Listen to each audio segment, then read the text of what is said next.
Corona काल में जिला सामान्य रुग्णालय में जिन मरीजों को रोटी बैंक की सेवा मिली, वो घर जाने के बाद भी रोटी बैंक के ये कार्य को भुला नहीं पा रहे हैं। ऐसे ही पातुर की एक महिला ने अपनी आप बीती खुद बयान की और प्रशासन से मांग की कि वो रोटी बैंक की सेवा को जिला सामान्य रुग्णालय के कोरोना वार्ड में चालू ही रखें, ताकि सभी को इसका लाभ मिलता रहे। सच में रोटी बैंक का ये कार्य बेमिसाल है। सलाम है रोटी बैंक के उन सभी योद्धाओं को जो इस कोरोना की आपदा में भी अपना काम निष्ठा से कर रहे हैं। मेरा नाम कल्पना उमेश खड़से है।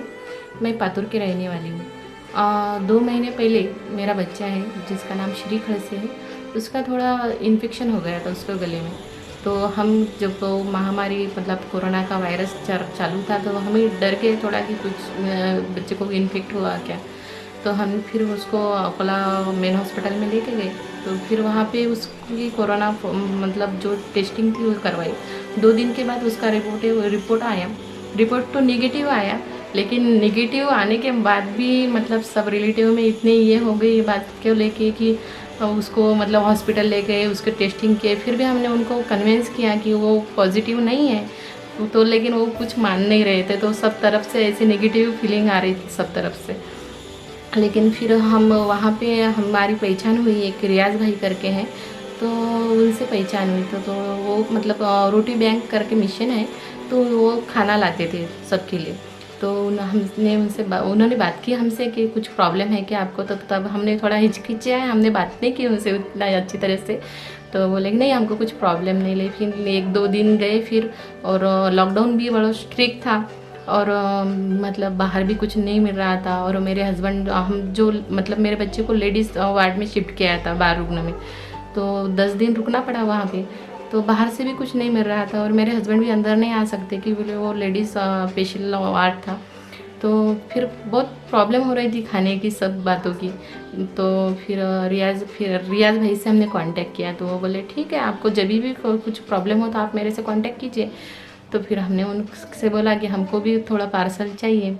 तो हमारे वार्ड में ऐसे मतलब बहुत जन थे कि उनको जब घर से किसी को खाना नहीं आता था, छोटे छोटे बच्चे थे, एजेड पेशेंट थे, और सबकी वही प्रॉब्लम हो रही थी खाने की। मतलब सबके पास तो पैसे थे, लेकिन बात ये थी कि बाहर सब बंद था। तो लेकिन फिर मैंने भैया से बात की, तो भैया बोले आओ एट ए टाइम आप कभी भी बोलो, मैं कभी भी आपको खाना ला के दूँगा। तो फिर सुबह वो चाय, ड्राई फ्रूट और ब्रेड नाश्ता लाते थे सब पेशेंट के लिए। और फिर 10-11 बजे खाना आ जाता था, उसमें भी बहुत दाल चावल सब्जी रोटी सब था।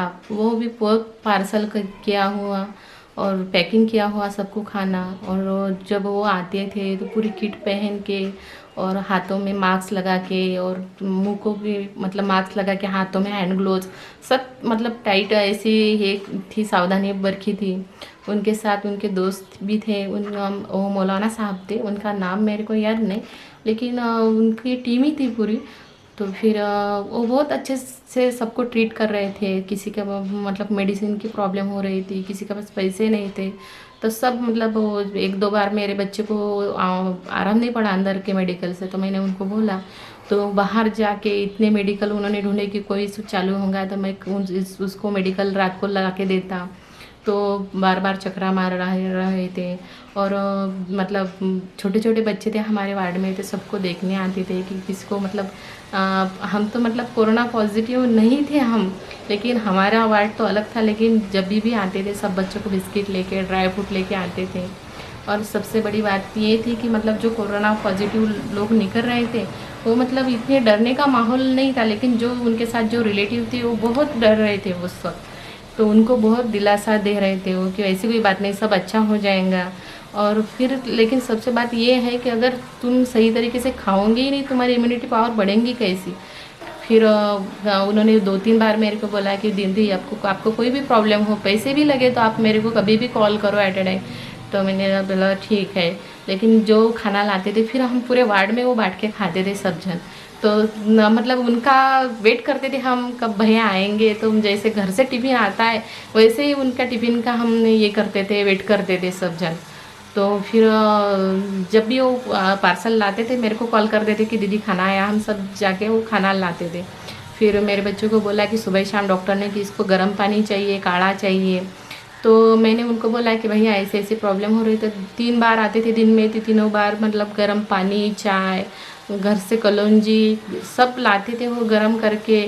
और मेरे को तो मतलब इतना पता भी नहीं था तक कि उनका इतना बड़ा काम चालू है। मेरे को लग रहा था कि बस ऐसे मतलब आते हैं मतलब दवाखाने में उनकी चक्कर चालू है, तब पता भी नहीं था इतना।